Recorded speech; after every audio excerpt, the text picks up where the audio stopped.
أعوذ بالله من الشيطان الرجيم بسم الله الرحمن الرحيم الحمد لله ثم الصلاة والسلام أتمان الأكملان على حبيب المصطفى سيدنا ونبينا محمد وعلى آله وأصحابه وسلم تسليما كثيرا. Chers frères et sœurs en islam, tout d'abord je vous adresse la salutation des gens du paradis qui est assalamu alaikum wa rahmatullahi wa barakatuh. Après cela, je demande à Allah subhanahu wa ta'ala, j'implore sa grâce et sa miséricorde sur le sceau des prophètes, sur ses compagnons et sur toute sa famille et sur tous ceux-là qui les suivront dans la bonne direction jusqu'au jour de la rétribution. Cette vie, elle est éphémère et tout ce que nous voyons dans cette vie, nous partirons le laisser tous un jour.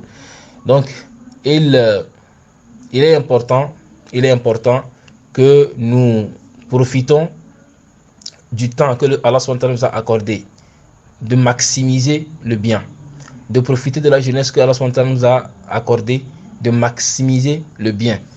Pourquoi? Parce que le prophète sallallahu alayhi wa sallam nous donne des conseils, nous donne un conseil dans un hadith rapporté par Ibn Abbas, qu'Allah subhanahu wa ta'ala l'agrée, qui dit, le prophète sallallahu alayhi wa sallam dit: اغتنم خمس قبل حمس شبابك قبل هرمك وصحتك قبل سقمك وغناك قبل فقرك وفراغك قبل شغلك وحياتك قبل موتك.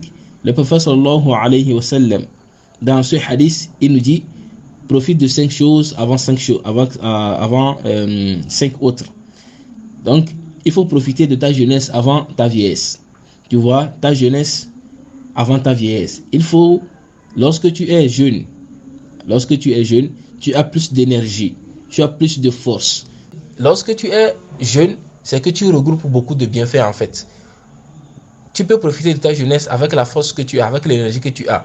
Tu peux prier longtemps dans la nuit. Tu peux utiliser ta force pour faire le bien dans tous les domaines possibles. Même dans la recherche de la science, cela te serait profitable. Parce que quoi? Parce que étant jeune, tu as encore la mémoire très fraîche. Tu as moins de responsabilités par rapport aux vieillards. Donc celui-là qui se trouve dans la jeunesse, eh bien celui-là doit en profiter pour en faire le maximum, de bien en fait. Donc c'est pourquoi le prophète sallallahu alayhi wa sallam dit de profiter de sa jeunesse avant sa vieillesse. Et cela lorsque dans un autre hadith, le prophète sallallahu alayhi wa sallam dit celui qui accomplit un bien et que dans un moment donné la personne a eu des empêchements ou bien la personne se trouve dans l'incapacité de pouvoir accomplir encore ce bien, et Allah subhanahu wa ta'ala lui accordera toujours les récompenses comme s'il était en train de l'accomplir. Pourquoi? Parce que la personne a une bonne intention à la base. Dans sa jeunesse, la personne a passé tout son temps à prier longtemps la nuit. La personne a passé tout son temps à faire la dawa partout. La personne a passé tout son temps à rechercher la science. Vous voyez, maintenant que la personne peut être atteinte par une maladie qui l'empêche maintenant de faire encore plus d'efforts comme il le faisait, ou peut-être la personne a été frappée par la vieillesse et que la personne ne peut plus faire les efforts qu'il faisait, eh bien cette personne-là, Allah subhanahu wa ta'ala va toujours lui accorder quoi? Les récompenses des actes qu'il arrivait à accomplir au moment où il était encore en bonne santé ou au moment où il avait encore la force physique pour accomplir tout cela. Donc nous avons beaucoup d'avantages, nous ceux qui avons encore la vigueur de la jeunesse. Qu'Allah subhanahu wa ta'ala facilite cela pour nous. Et le deuxième conseil, c'est quoi? De profiter de sa santé avant la maladie. Lorsque tu es en bonne santé, voilà, c'est un grand bienfait. Sans la santé, qu'est-ce que tu peux faire? Même sortir travailler, tu ne peux pas. Sans la santé, tu ne peux pas travailler pour gagner ton pain quotidien. Sans la santé, comment est-ce que tu peux te lever, prier normalement comme il le faut? Sans la santé, comment est-ce que tu peux sortir et apprendre la science? Vous voyez, c'est-à-dire, avec la santé, wallahi, on peut accomplir beaucoup de choses. Tu peux être jeune, mais si tu manques de santé, que peux-tu faire? C'est un grand handicap, car son temps nous préserve. Car son temps préserve notre santé de toute maladie qui viendra le détériorer. Car son temps nous assiste. Donc, la santé, c'est très important de l'entretenir. Il faut entretenir sa santé. C'est pourquoi Allah nous a interdit toute substance qui rentre lorsque si ça rentre dans l'organisme, cela va nuire à notre organisme. C'est pourquoi Allah nous a interdit tout ce qui nuira à notre organisme, de ne pas consommer ce qui viendra détériorer notre santé. Donc la santé, elle est très importante à préserver. Donc cela aussi est une forme d'adoration. Le fait de préserver sa santé, c'est une forme d'adoration.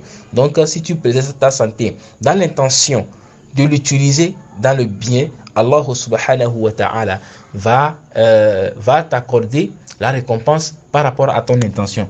Donc c'est très important. Et le prophète sallallahu alayhi wa sallam, il dit de profiter de sa richesse avant sa pauvreté. Si ce que Allah t'a fait, donc tu dois l'utiliser en bon escient. Si Allah t'a accordé la richesse et que tu n'as pas la science, eh bien tu prends ton argent, tu aides ceux-là qui ont la science, de pouvoir propager cette science-là, de pouvoir leur faciliter la tâche, ne serait-ce que peut-être leur donner la nourriture, ou bien leur donner une monture pour qu'ils puissent se déplacer, ou bien leur en tout cas, ce que tu sais que tu peux faire avec ton argent pour aider quelqu'un dans le chemin d'Allah subhanahu wa ta'ala, et bien toi aussi, c'est comme si tu es en train de faire la même chose que cette personne-là. Donc, avant-dernier conseil, le prophète sallallahu alayhi wa sallam dit de profiter de son temps libre avant ton occupation. Lorsque tu as le temps, wallah, il faut mettre ça en profit. Il n'y a pas de temps à perdre. Il n'y a pas le temps à perdre, mes amis. Il n'y a pas le temps à perdre. Le temps, ça passe très vite. Ses frères, le temps, ça passe très vite. Donc, il faudrait que le peu de temps que nous trouvons, eh bien, nous le mettons à profit d'accomplir si peut-être les nawafil, ou bien peut-être apprendre au moins 5 versets par jour, ou bien, en tout cas, le temps que tu trouves, tant que tu n'es pas dans la recherche de cette vie d'ici-bas, tu n'es pas en train de travailler, tu n'es pas en train de faire quelque chose qui te serait profitable, eh bien, le temps que tu as, il faut le mettre à profit. Et le dernier conseil, c'est quoi? C'est de profiter de sa vie avant la mort. Lorsque tu as la vie, c'est que tu as tout. Ça, c'est le plus grand capital que nous avons. Lorsque tu as la vie, c'est que tu as tout. Lorsque tu n'es pas encore mort, c'est que il y a encore de l'espoir que tu puisses accomplir encore beaucoup de bien. Qu'Allah subhanahu wa ta'ala nous donne la longévité. Et franchement, s'il y a un rappel que je peux vous faire, c'est que quoi? C'est que lorsque tu te rends à l'hôpital, c'est à ce moment que tu rendras compte des bienfaits de la santé. Lorsque tu te rendras en prison, c'est en ce moment que tu sauras que en fait la liberté est vraiment précieuse. Lorsque tu te rends au cimetière, c'est en ce moment que tu te rendras compte qu'en fait le fait de rester en vie, voilà, c'est une grâce. Donc, chers frères et sœurs en islam, profitez de ces 5 choses avant que les 5 autres n'arrivent. Qu'Allah subhanahu wa ta'ala nous assiste. Wassalamu alaikum wa rahmatullahi wa barakatuh.